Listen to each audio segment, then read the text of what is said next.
ಸಸಿಹಿತ್ಲು ಶ್ರೀ ಭಗವತಿ ದೇವಸ್ಥಾನದ ಬ್ರಹ್ಮ ಕಲಶೋತ್ಸವವು ಮಾರ್ಚ್ 8ರಂದು ವಿವಿಧ ಧಾರ್ಮಿಕ ವಿಧಿವಿಧಾನಗಳೊಂದಿಗೆ ಅತ್ಯಂತ ವೈಭವದಿಂದ ನೆರವೇರಲಿದೆ ಎಂದು ಬ್ರಹ್ಮ ಕಲಶೋತ್ಸವ ಸಮಿತಿ ಅಧ್ಯಕ್ಷ ಹಾಗೂ ಮಾಜಿ ಸಂಸದರಾದ ನಳಿನ್ ಕುಮಾರ್ ಕಟೀಲ್ ಮಾಹಿತಿ ನೀಡಿದ್ದಾರೆ.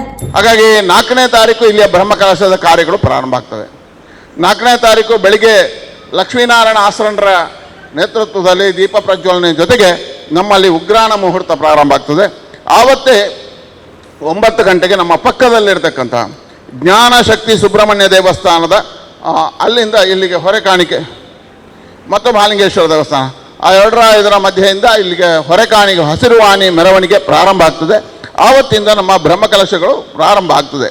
ಹಾಗಾಗಿ 5, 6, 7, 8 4 ದಿನಗಳ ಕಾಲ ನಿರಂತರವಾಗಿರ್ತಕ್ಕಂಥ 5 ದಿನಗಳ ಕಾಲ ನಿರಂತರವಾಗಿ ಇಲ್ಲಿ ಬ್ರಹ್ಮಕಲಶಗಳು ನಡೀತದೆ. ಇವರು ದೇವಸ್ಥಾನದ ಪ್ರಾಂಗಣದಲ್ಲಿ ಸುದ್ದಿಗೋಷ್ಠಿ ನಡೆಸಿ ಮಾತನಾಡಿ, ಮಾರ್ಚ್ 4ರಿಂದ ನಡೆಯುವ ಧಾರ್ಮಿಕ ವಿಧಿವಿಧಾನಗಳು ವೇದಮೂರ್ತಿ ವೆಂಕಟೇಶ ತಂತ್ರಿ ಎಡಪದವು ಇವರ ಮಾರ್ಗದರ್ಶನದಲ್ಲಿ ಹಾಗೂ ವಿದ್ವಾನ್ ವೇದಮೂರ್ತಿ ಶ್ರೀ ಕೃಷ್ಣಮೂರ್ತಿ ಭಟ್ ಹೊಯ್ಗೆಗುಡ್ಡೆ ಮತ್ತು ಶ್ರೀಪತಿ ಭಟ್ ಹೊಯ್ಗೆಗುಡ್ಡೆ ಅವರ ನೇತೃತ್ವದಲ್ಲಿ ನಡೆಯಲಿದೆ.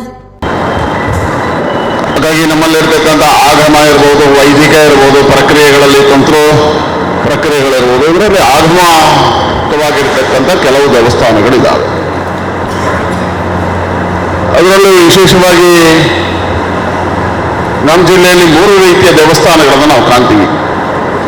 ಒಂದು ಪುರಾಣ ಪ್ರಸಿದ್ಧವಾಗಿರ್ತಕ್ಕಂಥ ಕ್ಷೇತ್ರಗಳು, 2ನೇದು ಐತಿಹಾಸಿಕವಾಗಿರ್ತಕ್ಕಂಥ ನಿರ್ಮಾಣ ಆಗಿರ್ತಕ್ಕಂಥ ದೇವಸ್ಥಾನಗಳು, 3ನೇದು ಸಾಮಾಜಿಕವಾಗಿರ್ತಕ್ಕಂಥ ಬದ್ಧತೆ ಅಡಿಯಲ್ಲಿ ಪ್ರಕೃತಿಯ ಮಧ್ಯೆ ನಿರ್ಮಾಣ ಆಗಿರ್ತಕ್ಕಂಥ ಇತ್ತೀಚಿನ ದೇವಸ್ಥಾನಗಳು. ಪುರಾಣ ಪ್ರಸಿದ್ಧವಾಗಿರ್ತಕ್ಕಂಥ ಕ್ಷೇತ್ರಗಳಲ್ಲಿ ಋಷಿ ಮುನಿಗಳ ತಪಸ್ಸು ಬೇರೆ ಬೇರೆ ಕಾರಣಕ್ಕೋಸ್ಕರ ನಡೆದಿರ್ತಕ್ಕಂಥದ್ದು ಇರ್ಬೋದು. ಇನ್ನು ರಾಜಾಶ್ರಯದಲ್ಲಿ ನಿರ್ಮಾಣ ಆಗಿರ್ತಕ್ಕಂಥ ಕೆಲವು ದೇವಸ್ಥಾನಗಳಿದ್ದಾವೆ.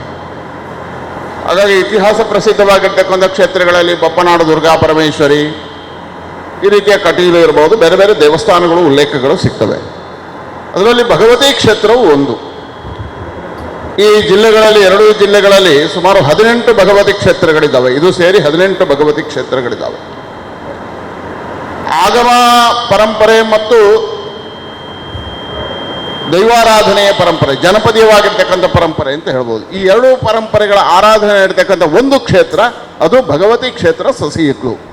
ಬ್ರಹ್ಮ ಕಲಶೋತ್ಸವಕ್ಕಾಗಿ ದೇವಸ್ಥಾನದಲ್ಲಿ ಕೋಟ್ಯಾಂತರ ರೂಪಾಯಿ ವೆಚ್ಚದ ಅಭಿವೃದ್ಧಿ ಕಾರ್ಯಗಳು ಪೂರ್ಣಗೊಂಡಿದ್ದು, 2 ಪ್ರಧಾನ ಗೋಪುರಗಳ ಪುನರ್ ನವೀಕರಣ, ಗರ್ಭಗುಡಿಗೆ ಬೆಳ್ಳಿ ಹಾಗೂ ತಾಮ್ರದ ಹೊದಿಕೆ ಮತ್ತು ಸುಂದರ ಶಿಲ್ಪ ಕಲಾಕೃತಿಗಳ ರಚನೆಯೊಂದಿಗೆ ಕ್ಷೇತ್ರವು ಕಂಗೊಳಿಸುತ್ತದೆ.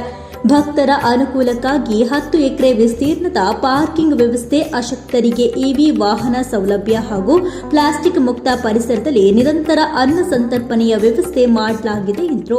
ಅನ್ನ ಸಂತರ್ಪಣೆ, ಬೆಳಗಿಂದ ಚಹಾ ತಿಂಡಿ ವ್ಯವಸ್ಥೆ ಎಲ್ಲವನ್ನು ಯೋಜನೆ ಮಾಡಿದೆ. ಈಗಾಗಲೇ ನಮ್ಮ ತಯಾರಿಗಳು ನಡೆದಿದ್ದಾವೆ. ಪಾಕಶಾಲೆಯ ಕಾಮಗಾರಿಗಳು ನಡೀತಾ ಇದೆ, ಭೋಜನ ಶಾಲೆಯ ಕಾಮಗಾರಿ ನಡೀತಾ ಇದೆ, ಸಾಂಸ್ಕೃತಿಕ ಸಭೆಗಳು ನಡೀತಕ್ಕಂಥ ಕಾಮಗಾರಿಗಳು ಪ್ರಾರಂಭ ಆಗಿ ಕೆಲಸ ಕಾರ್ಯಗಳು ಮುಗಿತಾ ಇದ್ದಾವೆ. ಸುಮಾರು 80% ಕಾಮಗಾರಿಗಳು ನಮ್ಮದು ಕಾಮಗಾರಿಯೂ ಮುಗಿದಿದೆ, ಬಾಕಿ ಉಳಿದಂಥ ವ್ಯವಸ್ಥೆಯೂ ಮುಗಿತಾ ಇದೆ. ಬರ್ತಕ್ಕಂಥ ಭಕ್ತರಿಗೆ ಪಾರ್ಕಿಂಗ್ ವ್ಯವಸ್ಥೆಯನ್ನು ಭಾಳ ಚೆನ್ನಾಗಿ ಮಾಡಬೇಕು ಅಂತ ಹೇಳ್ತಕ್ಕಂಥ ಯೋಜನೆಗಳಿದ್ದಾವೆ. ಬಂದಂಥ ಭಕ್ತರಿಗೆ ಯಾವುದೇ ರೀತಿಯ ಅಡೆತಡೆಗಳಾಗಬಾರ್ದು, ಸಣ್ಣ ತೊಂದರೆ ಆಗಬಾರ್ದು ಅಂತ ಹೇಳ್ತಕ್ಕಂಥ ದೃಷ್ಟಿಯಿಂದ ನಮ್ಮ ಎಲ್ಲ ಸಮಿತಿಗಳು, ಸುಮಾರು 20-22 ಸಮಿತಿಗಳು ಅಹೋರಾತ್ರಿ ದುಡಿತಾ ಇದ್ದಾರೆ. ಭಾಳ ವ್ಯವಸ್ಥಿತವಾಗಿ ಅಚ್ಚುಕಟ್ಟಾಗಿರ್ತಕ್ಕಂಥ ಶುಚಿತ್ವ, ಬಾಕಿ ಉಳಿದಂಥ ರಕ್ಷಣೆ ಇದೆಲ್ಲವನ್ನು ಮಾಡಬೇಕು ಅಂತ ಹೇಳ್ತಕ್ಕಂಥ ದೃಷ್ಟಿಯಿಂದ ಮಾಡ್ತಾ ಇದ್ದಾರೆ.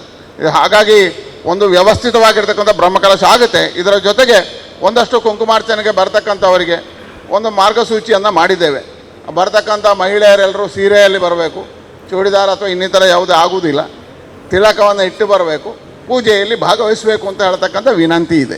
ಬ್ರಹ್ಮ ಕಲಶೋತ್ಸವದ ಪ್ರಯುಕ್ತ ಮಾರ್ಚ್ 8ರಂದು ಸಂಜೆ ಸಸಿಹಿತ್ಲು ಸಮುದ್ರ ತೀರದಲ್ಲಿ ಸಮುದ್ರ ಆರತಿ, ಸಾಮೂಹಿಕವಾಗಿ ಕಡಲ ಮಾತೆಗೆ ಗಂಗಾರತಿ ನಡೆಯಲಿದೆ. ಏಕಕಾಲದಲ್ಲಿ 106 ಅರ್ಚಕರು ಕಡಲ ಮಾತೆಗೆ ದೀಪಾರಾಧನೆ ಬೆಳಗಲಿದ್ದಾರೆ ಅಂತ ಹೇಳಿದ್ರು.